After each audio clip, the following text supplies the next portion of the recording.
Hi everyone. Here is part 1 of dating in your 50s.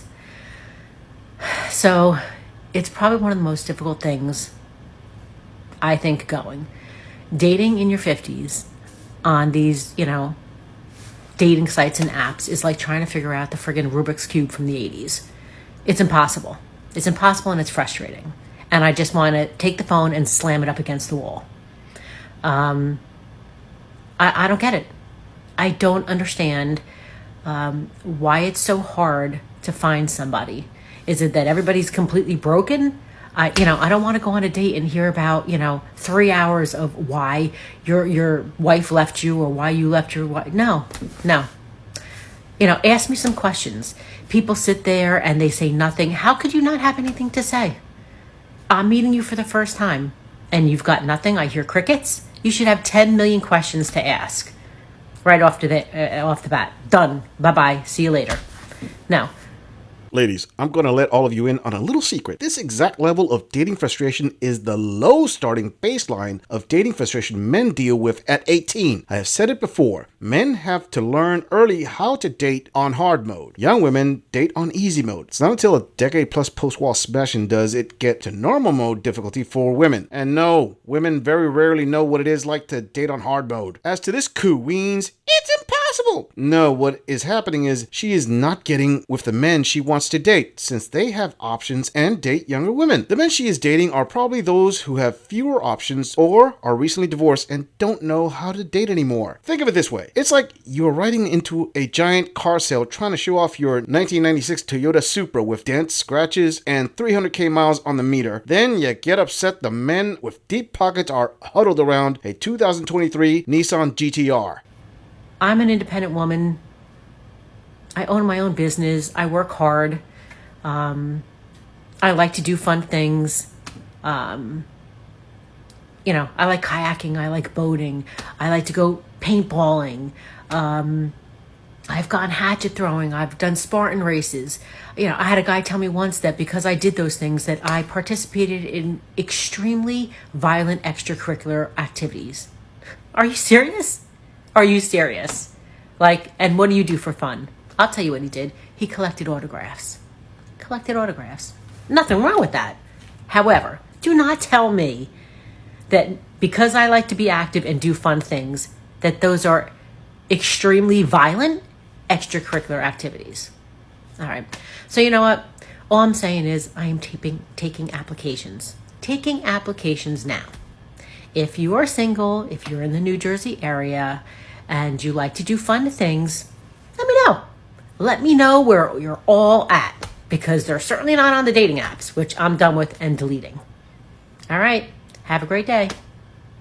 Queen, how many times do men have to say over and over, we are not attracted to the same things you are? Your career and being independent does practically nothing to raise your SMV. Ladies, you can blame men for having a hard time dating in your 50s all you want, but you are the common denominator. That's like a size 18 woman who keeps trying to fit into a size 12 sundress and says, the fabric is to blame when it tears. This queen complained about a guy who collected autographs she dated. Sister, you are acting like a masculine behemoth, and then you complain because you attract feminine men. The point is, men who like to do those things you like to do don't find you attractive because they want to date feminine women. It has nothing to do with the activities. It has everything to do with how you carry yourself. You probably treat men like you treat your business, and it doesn't work out. Moving on. It's a funny thing when you're single and you live in a small state in a small town. People tend to get in your business. I was at the bank recently and this acquaintance came up to me in line, someone I don't really know, and started asking me, how come you're single?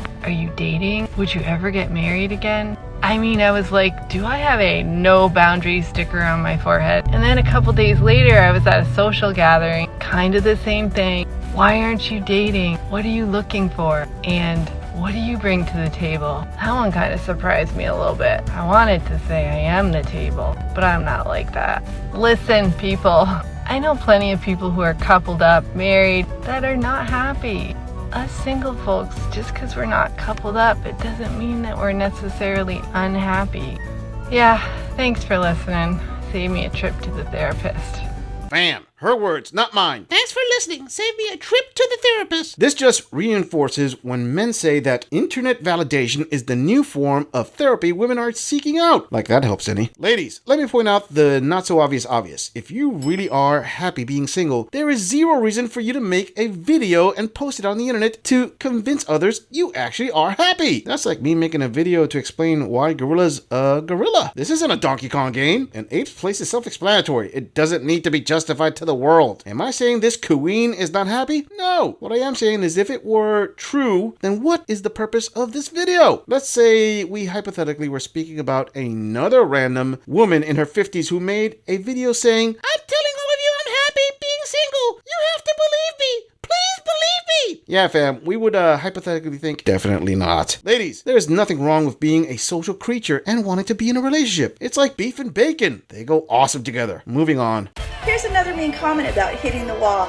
I received an earlier comment about being a post-wall woman. According to the Urban Dictionary, a post-wall woman is a woman who's aged past her fertility window and is no longer attractive. It's as if she hit a wall. If you Google post-wall women, it also talks about women in their 30s who've hit the wall and they no longer can rely on their looks to get what they want, such as talking their way out of a speeding ticket, and they don't have men hitting on them as much. Being called a post-wall woman or hitting the wall doesn't bother me because I'm sure that this person is very superficial and this person is probably a lot younger. I think that older men have more to offer to older women than older women have more to offer to older men. I know that I have so much more to offer at 50 than I did when I was in my 20s. So there. She's going to sink, Captain. But she can't sink. She's unsinkable. She can't float. Superficial? Really, queen? I am sorry, and at the risk of sounding genderist, women are far more superficial than men. I think my female viewers just screamed, Women love men unconditionally. well, fam, I beg to differ. Women love men conditionally on the security and lifestyle they can provide. In fact, I would argue that active hypergamy denotes a clear sign of those conditions overtaking previous set emotions. Ladies, I'm not here to bash this queen, but I want to point out the reality that she doesn't want to acknowledge, and that would be what she thinks she offers men at the age of 50 being greater than what she offered in her 20s is only valued in her mind. Let me put it this way, ladies. What do you think men value of you in your 50s more than you in your 20s? Seriously, what, ladies? Your career? That doesn't do anything for your SMV. Your money? See the answer to the previous question. Your experience? Again, see previous answer. Let me point this out for you ladies. The reason dating after 50 is so hard for women is because men don't find the bulk of things you bring to the table attractive. Yes, men will smash you, but that's as far as it's going. Say it with me, ladies. Men suck. Now, let's go get you a new cat and a few boxes of wine. I'm just saying. If you enjoy this audit, click on the video in the end screen for more content. If you agree or disagree with anything about this audit, please let us know in the comments. I'm going to leave this audit right here. I'll see all of you in the next episode.